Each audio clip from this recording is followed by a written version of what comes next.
సాక్షి పత్రిక ఛానల్ వేదికగా చేసుకున్న అమరావతి రాజధాని మహిళలను అవమానించిన వ్యక్తులతో పాటు వారిని సమర్థించిన ఎమ్మెల్యే జగన్మోహన్ రెడ్డి భారతిరెడ్డి బహిరంగ క్షమాపణ చెప్పాలని విద్యార్థి యువజన మహిళా సంఘ నేతలు డిమాండ్ చేశారు. తుమ్మలపల్లి కళాక్షేత్రం వద్ద ఉన్న అంబేద్కర్ విగ్రహం వద్ద శుక్రవారం నిరసన వ్యక్తం చేశారు. ఈ సందర్భంగా మహిళా నేతలు మాట్లాడుతూ అమరావతి రాజధాని మహిళలను అవమానించిన వ్యక్తులకు మద్దతుగా ప్రకటనలు ఇవ్వడం వైసీపీ నేతల దిగజారిన రాజకీయాలకు నిదర్శనమని అన్నారు. గత 4-5 రోజులుగా ఆంధ్రప్రదేశ్ మహిళల మీద అనుచిత వ్యాఖ్యలు చేస్తున్న ఏదైతే సాక్షి ఛానల్లో పనిచేసే వాళ్ళందరూ ఏదైతే సాక్షి యాజమాన్యం కూడా ఇప్పటి వరకు ఖండించకపోవడం చాలా దౌర్భాగ్యం.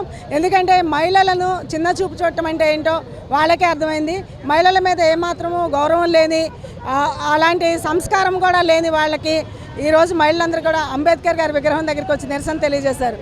అంబేద్కర్ గారు రాజ్యాంగంలో ఆయన మహిళల కోసం కొన్ని సెక్షన్స్ రూపొందించారు. అది చట్ట ప్రకారం మహిళల్ని వాళ్ళ మీద వ్యాఖ్యలు చేసిన వాళ్ళని కూడా చర్యలు తీసుకోవాలని ఉంది. అదే రకంగా మహిళలకు ఏదైతే డిగ్నిటీ భంగం కలిగిస్తే వాళ్ళ మీద చర్యలు తీసుకోవాలని ఉంది. ఈరోజు కొమ్మినేని గారికి బెయిల్ వచ్చిందని సంబరపడిపోతున్నారు. కానీ అది కండిషనల్ బెయిల్ మాత్రమే.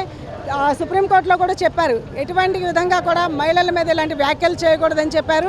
జగన్మోహన్ రెడ్డి గారు తన తలబిరుస్తానని తగ్గించుకొని మహిళల మీద ఇలాంటి వ్యాఖ్యలు చేసినందుకు క్షమాపణ చెప్పాలి. అదే రకంగా భారతిరెడ్డి గారు ఎండీ గారు కూడా క్షమాపణ చెప్పాలి. సజ్జల గారిని వెంటనే అరెస్ట్ చేయాలని, ఇష్టం వచ్చినట్లు ఆ జాతి ఈ జాతి శంకర్ జాతి అని మాట్లాడడం చాలా తప్పని మహిళలుగా మేము డిమాండ్ చేస్తూ వాళ్ళు వెంటనే క్షమాపణలు చెప్పాలని మేము కోరుకుంటున్నాం.